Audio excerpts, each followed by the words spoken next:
Hello everybody, Peter Smith again. It's Sunday the 22nd of March 2020 and this is my aged awareness show number 7. Right, the following is another short extract from Duane Hepner's book Rebizarre Tars and the Golden Guides, Book 7, The Real Side, from his Amazing Romantic Adventures series. Duane is being shown some of the darker places and their occupants of the real side by his lady guide Lou. They have just confronted an 8-foot tall werewolf, master of a veritable dead zone, and Lou has already addressed him by his original name, Alexander, much to the creature's surprise. How could it even be possible that this has happened to me? Yet here I am, and for an untold amount of years that I cannot remember when I was a person at all.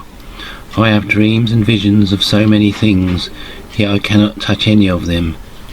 It would seem that all life is nothing but a bitter hell to live and endure, he said as he sobbed.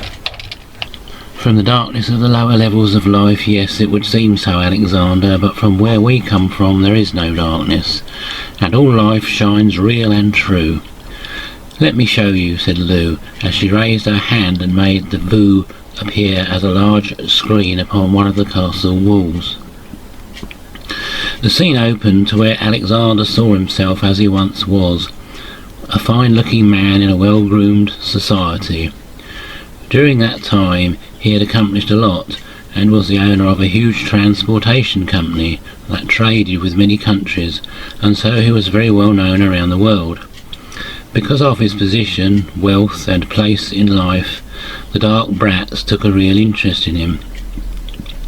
When they had their agents first approach him, they were very friendly, and it did seem as though they were sincere, until Alexander did some checking through his own sources to discover who these people really were and who they represented. He flat out told them he would have nothing to do with them, as Alexander's family had had the business he was running for generations and built it up greater than any of his ancestors. This is the reason the elites finally sought him out, because of the wealth he had acquired and all the contacts he had. The agents of the dark brats tried several attempts, but Alexander did not give in, so a dark plan by the elites was devised to where he would still be alive but actually dead at the same time. The dark brats already had thousands of werewolves and vampires all around the earth, so it would be very easy for them to have any of them bite Alexander, as he would then become cursed and obedient, plus the fact that they would turn his 3 daughters into vampires if he did not do as they say. The story became so that Alexander did not give in, and he was bitten along with the kidnapping of his 3 young and innocent daughters. Lou showed him the reason for his werewolf situation, as Alexander had been a brutal slave trader in a previous life with the same alienoids and made huge amounts of financial wealth. He had tortured many for his own pleasure, as they were prisoners of his will.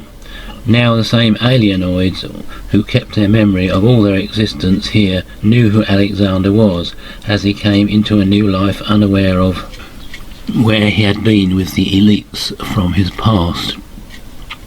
They now wanted the control of all he had established, as this is how the dark brats work, and plan their schemes while others work to collect their fortunes, but are soon gone from unseen sources which the elites control.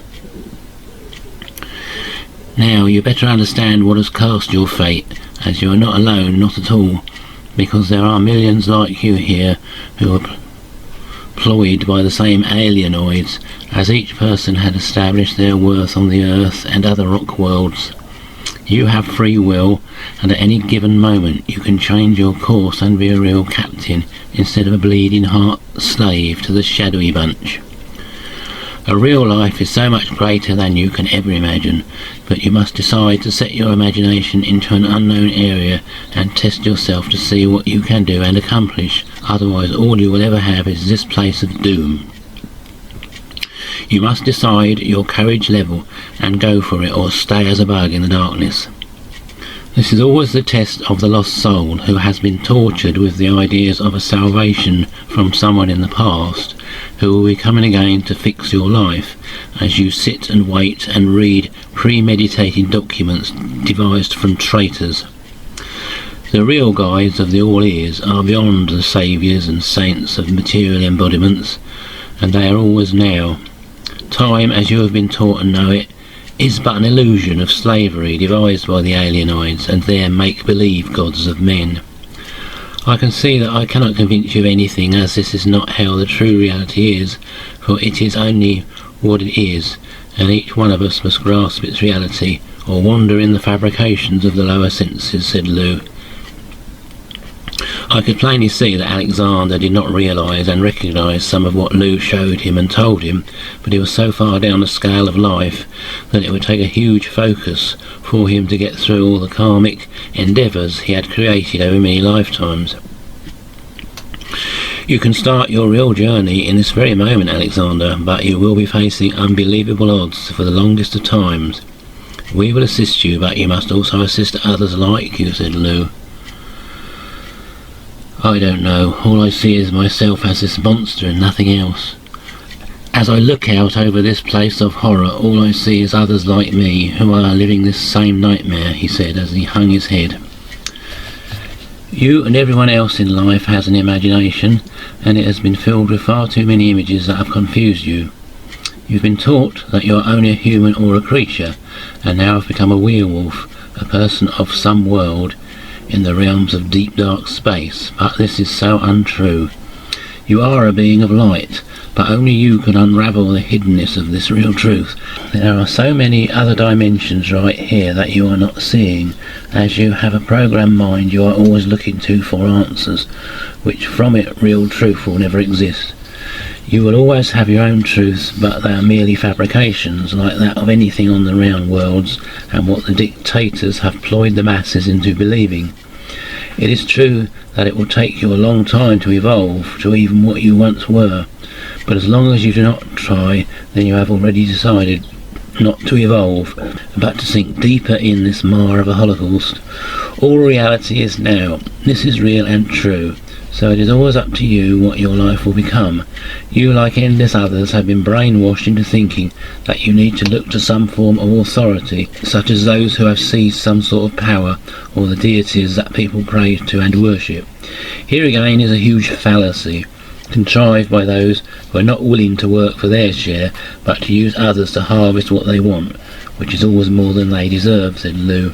I like what you are saying, but I am so convinced this is all I am, like the hair on this body, this is all I feel, he said. Start watching your dream visions at night. We will assist you as long as you pay attention, and are motivated to try and do better. What you have done is affecting a lot of people through so many dimensions, all the way into the material realms.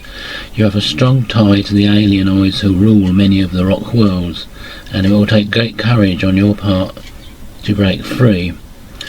As they always have, the dark brats will threaten you and blackmail you, then destroy you if you do not bend to their demands.